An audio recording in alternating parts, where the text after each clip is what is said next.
असम की सियासत में चुनाव से पहले हलचल तेज हो गई है।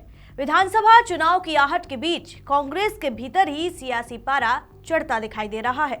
पार्टी के अंदर से उठती आवाजों ने राजनीतिक गलियारों में नई बहस छेड़ दी है। आरोपों और सवालों की गूंज अब दिल्ली तक पहुंचती नजर आ रही है। ऐसे वक्त में जब कांग्रेस चुनावी रणनीति को धार देने में जुटी है, अंदरूनी खींचतान ने सियासत की गर्मी और बढ़ा दी है। आखिर असम कांग्रेस के भीतर ऐसा क्या हुआ है जिसने चुनाव से पहले ही माहौल को और भी ज्यादा गर्मा दिया है? बताएंगे आपको, देखिए हमारी इस खास रिपोर्ट में। नमस्कार, मैं हूं आराधना नामदेव, आप देख रहे हैं वीके न्यूज। असम में विधानसभा चुनाव की तारीखें घोषित हो चुकी हैं। सभी राजनीतिक पार्टियां पूरी तैयारी में हैं, लेकिन इसी बीच कांग्रेस के अंदर चल रही गुटबाजी और मतभेद खुलकर सामने आने लगे हैं। नौगांव से सांसद प्रद्युत बोरदोलोई ने कांग्रेस हाईकमान को पत्र लिखा है और इसमें उन्होंने पार्टी के कुछ नेताओं पर गंभीर आरोप लगाए हैं। उन्होंने कहा कि 2024 के लोकसभा चुनाव के दौरान उनके काफिले पर हमले के आरोपी व्यक्ति को लाहौरी घाट के विधायक आसिफ नजर ने संरक्षण दिया।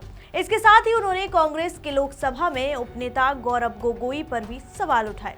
बोरदोलोई ने अपने पत्र में चिंता जताई कि अगर लाहौरी घाट विधानसभा सीट पर विधायक आसिफ नजर को उम्मीदवार बनाया गया तो वो पार्टी से इस्तीफा देने पर मजबूर हो सकते हैं। और उन्होंने कांग्रेस नेतृत्व को कुछ तस्वीरें भी भेजी हैं। इनमें कथित तौर पर गौरव गोगोई और हमले के आरोपी इमदादुल इस्लाम एक साथ नजर आ रहे हैं। सांसद ने यह भी लिखा कि 13 मार्च को नई दिल्ली में केंद्रीय चुनाव समिति की बैठक के दौरान स्क्रीनिंग समिति के सदस्य और यूपी के सांसद इमरान मसूद ने कहा कि डॉक्टर नजर पर लगे आरोप और पेश किए गए सबूत झूठे और मनगढ़ंत हैं। और बोरदोलोई ने बताया कि बैठक में गौरव गोगोई ने इन आरोपों पर कोई प्रतिक्रिया नहीं दी और इससे पार्टी के अंदर असहजता और बढ़ गई है। विश्लेषकों का कहना है कि इस विवाद से असम कांग्रेस के भीतर गुटबाजी और बढ़ सकती है और ये चुनाव से पहले पार्टी की मुश्किलें बढ़ा सकता है। फिलहाल गौरव गोगोई और विधायक आसिफ नजर की तरफ से कोई आधिकारिक बयान सामने नहीं आया है और इसे अंदाजा लगाया जा सकता है कि चुनाव से पहले राजनीतिक पार्टियों की अंदरूनी मतभेद कितने गंभीर और संवेदनशील हो सकते हैं, खासकर तब जब राज्य में चुनाव की तैयारियां तेजी से चल रही हों।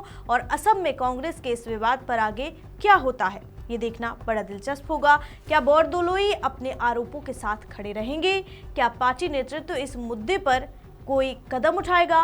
और सबसे अहम सवाल ये है कि चुनावी तैयारी पर इसका क्या असर पड़ेगा।